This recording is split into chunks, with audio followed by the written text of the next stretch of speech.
Don't you want to try the coffee I made especially for you, honey? My husband James asked with an odd smile that didn't quite reach his eyes. I was sitting at my sister-in-law Nina's elegant dining table in her Nashville home, where we gathered for our monthly family brunch. The coffee cup in front of me had a strange, almost metallic smell that made my stomach turn. My name is Christina, and at 29, I never imagined I'd be questioning whether my own husband was trying to poison me. But after 3 years of marriage and countless incidents of accidental food poisoning, I had learned to be cautious, especially around Nina. She had a way of orchestrating situations that left me sick or humiliated, always with that same innocent smile James was wearing now.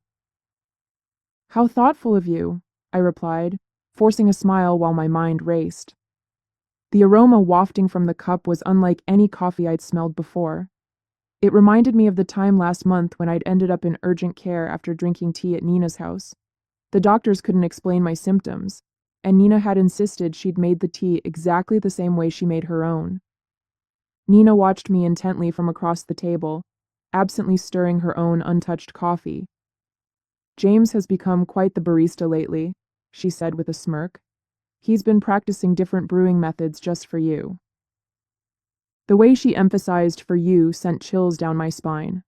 I had noticed James spending more time at Nina's house lately, claiming they were planning a surprise for our upcoming anniversary. But something felt off. The whispered conversations that stopped when I entered the room, the strange texts I'd glimpsed on his phone, and now this coffee with its peculiar scent. I lifted the cup, pretending to take a sip while studying their expressions. James and Nina exchanged a quick glance that confirmed my suspicions. Making a show of checking my phone, I stood up abruptly. "Oh, would you look at that? I need to make a quick call for work. Nina, would you mind if I use your study?" As I walked past Nina's place setting, I deliberately stumbled, quickly switching our coffee cups in the confusion of steadying myself. "I'm so sorry," I exclaimed, straightening up. "I'm such a klutz sometimes." Nina waved off my apology with a tight smile. "Just try not to break anything in the study." I nodded and hurried away, my heart pounding. Through the study's doorway, I could still see them at the table. Now I just had to wait and watch. From the study doorway, I watched Nina lift the coffee cup to her lips, and my stomach clenched with anxiety. Part of me wanted to stop her, to warn her, but I needed to know the truth.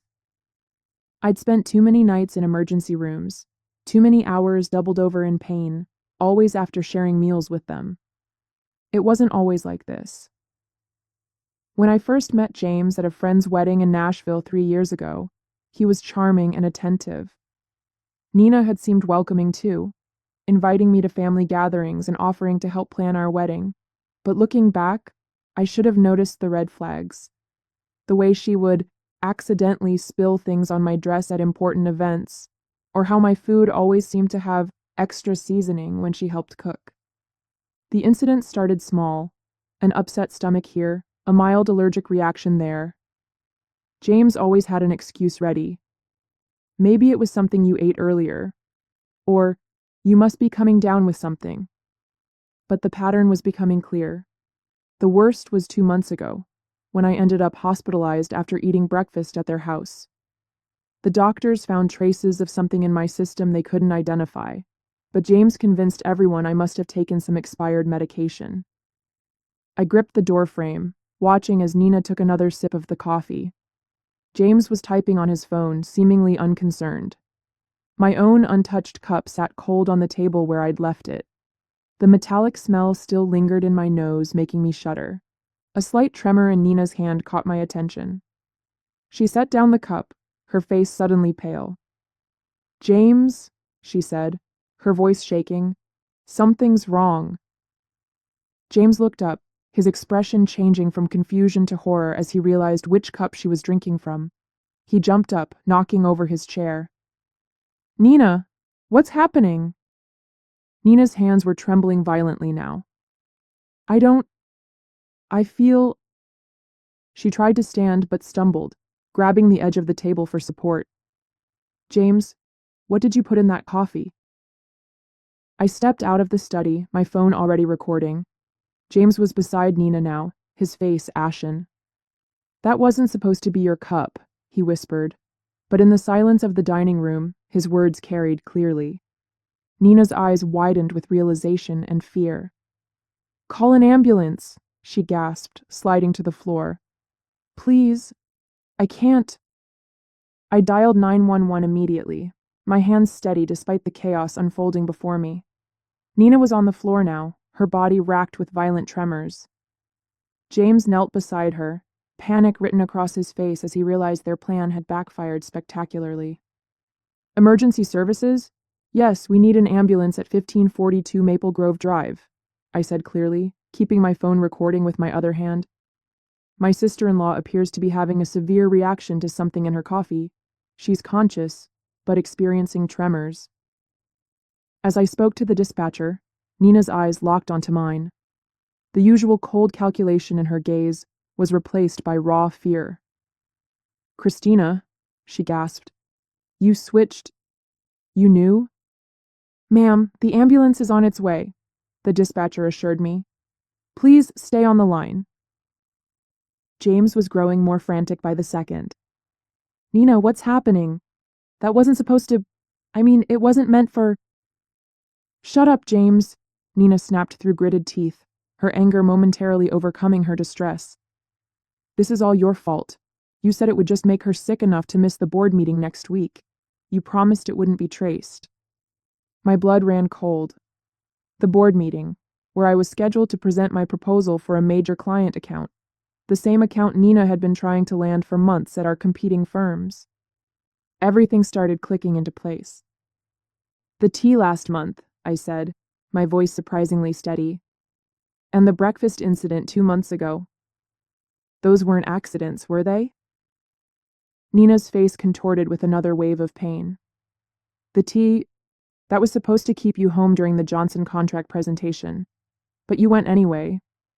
She clutched her stomach, doubling over. "James said, he said we just needed to discredit you, make clients think you were unreliable." The sound of sirens filled the air outside. James stood up, backing away from both of us. "Nina, stop talking. You don't know what you're saying." "I know exactly what I'm saying," Nina spat, her words slurring slightly.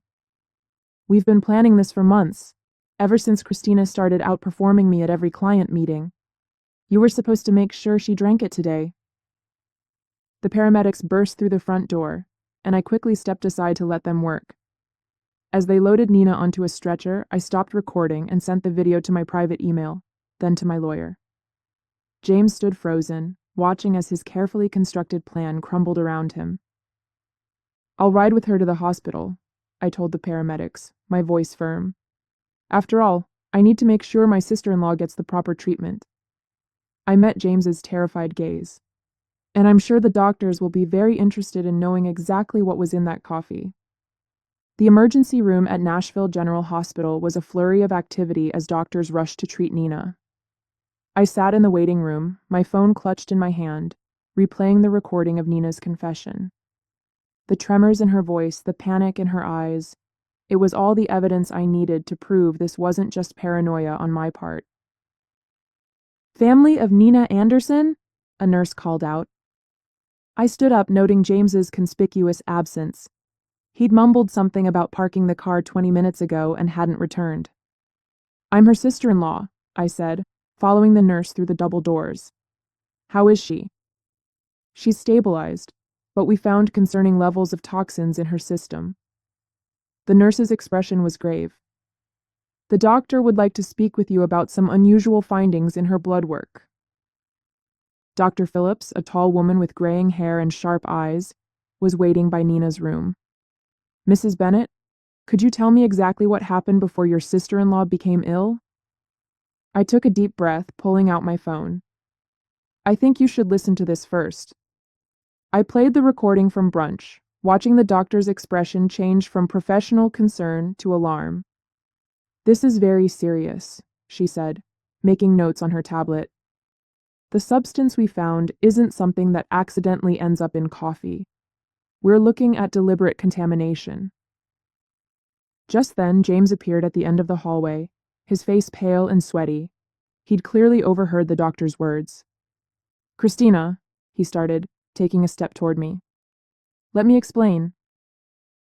"Stay back," Dr. Phillips warned, pressing the nurse's call button. "Security to room 412, please." James raised his hands in surrender. "This is all a misunderstanding." Nina was confused. She didn't know what she was saying. "Really?" I pulled up the texts I'd discovered on his phone last week, the ones I'd secretly forwarded to myself. "So these messages between you and Nina about making sure she's out of commission before the Henderson presentation were just friendly conversation." His face drained of color. "You went through my phone?" "After I found the strange pills in your desk drawer? Yes, I did." I turned to Dr. Phillips. "Doctor, I've been hospitalized 3 times in the past 6 months with unexplained symptoms. I'd like to know if they match what you found in Nina's system today." The doctor's eyes narrowed. "We'll need to run some tests to compare. Security will make sure your husband remains available for questioning." 2 security guards appeared, positioning themselves on either side of James. He looked trapped, his carefully constructed facade crumbling. "Nina and I," he stammered. "We were just trying to help you slow down. You were working too hard, taking all the big clients. Nina said if we could just make you take some time off." "By poisoning me?" My voice was steady, even as my hands shook with rage. "How long have you been doing this? Was it you who tampered with my food at the Christmas party, too?" James's silence was all the answer I needed. Behind him, I could see Nina's room, where she lay connected to various monitors. Her earlier bravado was gone, replaced by the fear of someone who knew their schemes had finally caught up with them. "Detective Mendoza is on her way," Dr. Phillips said quietly. "She'll want to take statements from everyone involved." I nodded, feeling a strange sense of calm. The truth was finally coming out, and there was no going back. Detective Mendoza arrived within the hour, her presence commanding attention in the sterile hospital corridor. She was a seasoned investigator who specialized in domestic abuse cases, and she listened intently as I played the recording from brunch and showed her the text messages. "Mrs. Bennett," she said, reviewing her notes, "you mentioned previous hospitalizations. Can you tell me more about those incidents?" I pulled out my phone again, opening a document I'd been quietly maintaining for months. "The first time was in February after a dinner at Nina's house. I had severe stomach pains and dizziness. The second was in April, the tea incident, and then in June after breakfast with them." My voice remained steady as I continued. "Each time, the symptoms were similar but just different enough that the doctors couldn't pinpoint a cause." The detective's eyes narrowed as she looked at my detailed log of dates, symptoms, and circumstances. "And you've been keeping records?" "Ever since I noticed the pattern." I hesitated before pulling out another phone from my purse.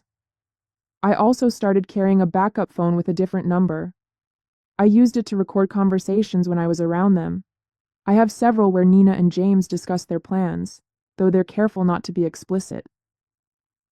In one of the recordings, Nina's voice came through clearly. "The Henderson account is worth millions, James. We can't let her ruin everything we've worked for. Just stick to the plan. A few days of illness should be enough." James's response was equally damning. "I've got something stronger this time. She won't make it to the presentation." Detective Mendoza's expression hardened as she listened. Through the window of Nina's room, I could see my sister-in-law was now awake, looking significantly less confident than she had at brunch. "The hospital is running toxicology screens," the detective informed me. "Dr. Phillips has already identified several substances that don't occur naturally. We'll need samples from your home as well." A commotion down the hall caught our attention. James was arguing with the security guards, his voice rising in desperation. "I need to speak with my wife," he shouted. "Christina, please, you don't understand. We were trying to protect you." Detective Mendoza stepped between us. "Mr. Bennett, you're not helping your case. We've already found evidence of premeditated—" "Premeditated?" James laughed. a hollow sound that echoed through the corridor. We were just trying to slow her down. She was working herself to death, taking all the major accounts. Nina said if we could just make her take some time off. By poisoning her, Detective Mendoza's voice was sharp. That's not protection, Mr. Bennett. That's attempted murder. The color drained from James's face. Murder? No, that's not. We never meant to. Then what exactly did you mean to do? I asked, my voice surprisingly calm. When you put something in my coffee this morning, what was supposed to happen? James's silence spoke volumes. Behind him, I could see Nina watching through her hospital room window, her face a mask of fear and calculation. I wondered if she was trying to figure out how to spin this, how to explain away months of systematic poisoning as some sort of misguided attempt at helping me. We'll need both of their phones, Detective Mendoza told the security guards, and I want officers posted at both doors. Nobody leaves until we get the toxicology results. Dr. Phillips entered Nina's room with a tablet in hand, her expression grim as she reviewed the test results. Detective Mendoza and I followed, while James remained outside with the guards. Nina tried to sit up straighter in her hospital bed, but the tremors hadn't completely subsided. The toxicology report shows elevated levels of several substances, Dr. Phillips announced, her voice clinical. Most concerning is the presence of a particular compound that's typically used in pharmaceutical testing. It's not something the general public should have access to. Nina's face paled. That's impossible. James said it was just something to cause mild symptoms. Mild symptoms? Detective Mendoza interrupted, taking out her notebook. Like the ones your sister-in-law experienced over the past 6 months? The door opened and another detective entered, holding an evidence bag. We found these in Mr. Bennett's office desk at the Anderson marketing firm, he reported, presenting several small bottles with clinical labels, along with detailed notes about dosages and reactions. I felt my knees weaken as I realized the full scope of their plan. You were documenting everything? Like some kind of experiment? It wasn't like that, Nina protested, but her voice wavered. We just needed to track what worked. The first few attempts weren't effective enough. You kept showing up to meetings anyway. So you increased the dosages, Detective Mendoza concluded, examining the bottles. Did you know these substances could be lethal in higher concentrations? The room fell silent. James, still visible through the window, sank into a chair in the hallway, his head in his hands. The Henderson account, I said slowly, pieces clicking into place. It wasn't just about that presentation, was it? You needed me out of the way permanently because the client specifically requested me as their lead. Nina's face contorted with a mixture of anger and fear. You were ruining everything. I built that client portfolio for years, and then you show up and suddenly everyone wants to work with you instead. James said he could fix it. By killing me? The words hung in the air, heavy with accusation. We weren't trying to. Nina started, but Dr. Phillips cut her off. The concentration in the coffee you drank today, the doctor stated, looking directly at Nina, was significantly higher than previous samples we've analyzed from Mrs. Bennett's earlier hospital visits. If she had consumed it, the outcome would have been severe, possibly fatal. Detective Mendoza turned to the other officer. We'll need a full warrant for both their homes and offices, and contact the pharmaceutical company listed on these bottles. Find out how they obtained these substances. Nina slumped back against her pillows, the fight draining from her face. It wasn't supposed to go this far, she whispered. James kept saying we just needed one more try. I stepped closer to her bed, my voice steady despite the trembling in my hands. Every time I got sick, every meeting I missed, every client I lost, you were both there, watching, taking notes on how your poison was affecting me. What kind of people does that make you? The silence that followed was deafening. Outside, I could hear James being read his rights as additional officers arrived. Nina stared at her hands, unable to meet my gaze. Detective, I said, turning away from my sister-in-law, I'm ready to make my formal statement now. The trial lasted 3 weeks, but it felt like years. I sat in the courtroom each day, watching as the prosecution methodically laid out their case against James and Nina. The evidence was overwhelming. The bottles from James's office, their detailed notes on each poisoning attempt, the recorded conversations, and text messages discussing their plans. What struck me most was their demeanor throughout the proceedings. Nina, usually so polished and confident, looked small in her defendant's chair. James couldn't even look at me, keeping his eyes fixed on the floor as expert witnesses detailed the potentially lethal effects of the substances they'd been using. Dr. Phillips's testimony was particularly damning. She presented a comprehensive analysis, showing how they had gradually increased the dosages over time, demonstrating clear intent to cause serious harm. The pharmaceutical company representative confirmed that James had stolen the compounds through his college friend who worked in their research department. The defendants showed a calculated pattern of behavior, the prosecutor argued in her closing statement. This wasn't just corporate sabotage, it was a systematic attempt to harm Mrs. Bennett, with a clear escalation that could have resulted in death. When the verdict was finally read, I felt no joy, only relief. Both James and Nina were found guilty on multiple counts, including attempted murder and conspiracy. The judge's words echoed through the silent courtroom. The premeditated nature of these actions carried out against a family member over an extended period demands the maximum sentence. I watched as they were led away in handcuffs, thinking about how greed and jealousy had twisted two people I once trusted into something unrecognizable. Their business, their reputations, their freedom, all sacrificed in an attempt to destroy me. 1 year after the trial, I stood at the podium of the Nashville Business Leaders Conference, preparing to give the keynote speech. The irony wasn't lost on me. This was exactly the kind of opportunity Nina had tried to prevent me from achieving. The Henderson account, which she and James had been so desperate to steal, had led to several more major clients, establishing me as one of the top marketing executives in the region. Success isn't just about talent or hard work, I began, looking out at the sea of faces. It's about integrity, about building genuine relationships based on trust. I paused, letting my words sink in. Sometimes the biggest threats to our success come from those closest to us, but surviving those challenges makes us stronger. After my speech, several young professionals approached me seeking advice. One woman, her eyes bright with determination, asked how I'd maintained my composure throughout the ordeal.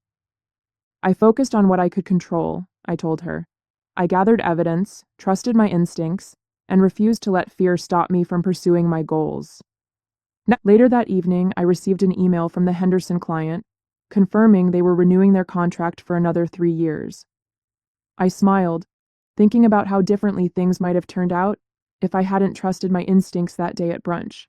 The local paper had run a small article that morning about Nina and James beginning their prison sentences. I didn't read it. Instead, I focused on the proposal for my newest client project, knowing that the best revenge wasn't about getting even.